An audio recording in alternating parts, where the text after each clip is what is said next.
زمونږ سړی بالکل د دنیا نه غیب. مقتول اور ملزم جو ہے یہ دونوں دوست تھے. اعتبار چې بچا باندې کې بس به سره دا کار کوي.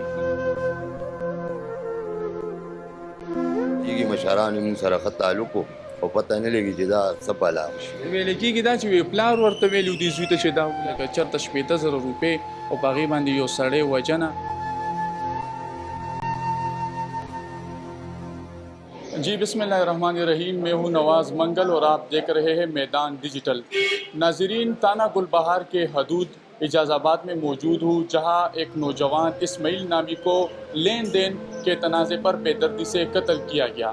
اس وقت میں ورثاء کے ساتھ موجود ہوں. اس وقت ہمارے ساتھ مقتول اسماعیل کے بھائی موجود ہے، کیونکہ وہ اردو اسپیکر ہے، پشتو نہیں بول سکتا.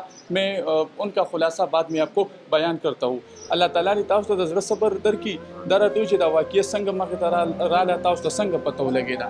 دا حجیره دي تقریبا 15-20 دن مخکې دا د پیسو معامله شوې وه که نه، ده وله جرګه کړې وه او زما د ورور یې ضمانت کړی و د 80,000 روپو.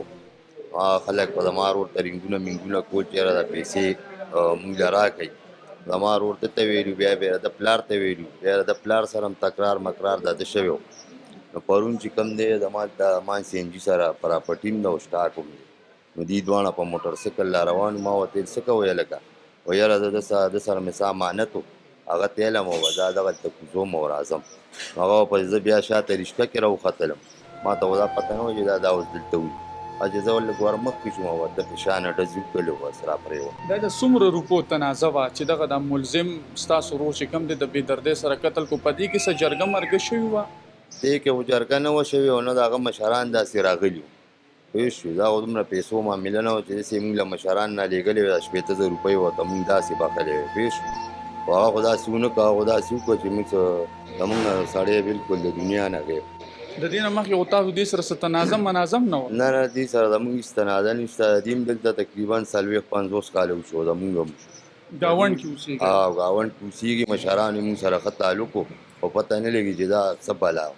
ستاسو دغه د دې ورور څومره عمر و؟ واده یې کړی و؟ ده واده کړی و، 2 بچي دي او د پراپټۍ روزګار به دم کول. صحیح ده. اوس خو پکې اف آی آر شوی دی، پولیس پکې څه کړي دي؟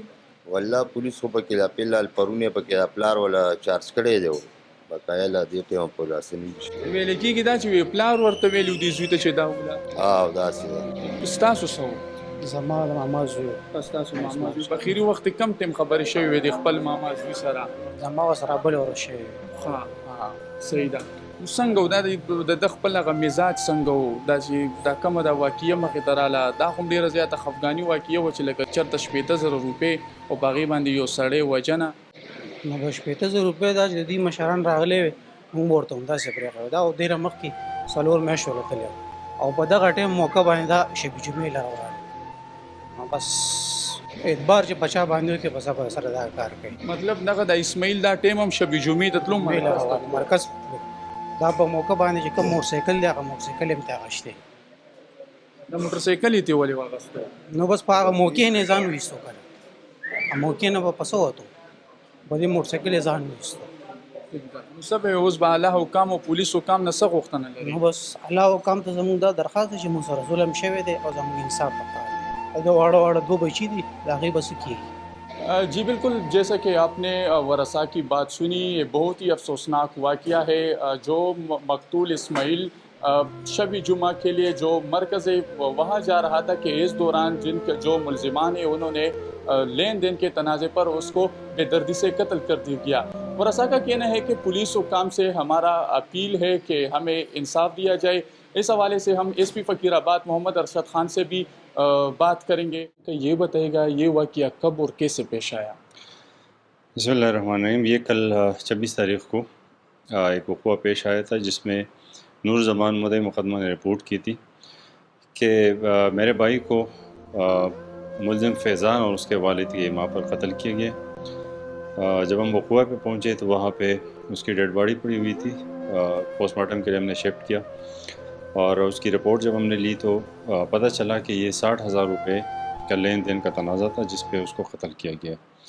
ملزمان میں سے عبداللہ جو مین مرکزی ملزم کا والد ہے اور اس میں اس کے ساتھ ملوث ہے، اس کو ہم نے گرفتار کر لیا ہے اور ٹیم ہمارے کوشش کر رہے ہیں انشاءاللہ کچھ دنوں میں دوسرا ملزم بھی گرفتار ہو جائے گا۔ سر یہ بھی بتائے گا مقتول اور ملزم کے درمیان کوئی جھگڑا تھا، کوئی تکرار ہوئی ہے اس دوران؟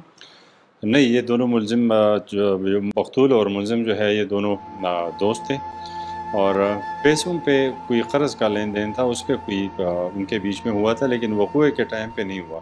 وہ آئے وہاں پہ اس نے فائرنگ کی اور اس کے موٹر سائیکل پہ بیٹھ کے یہاں سے فرار ہو گیا۔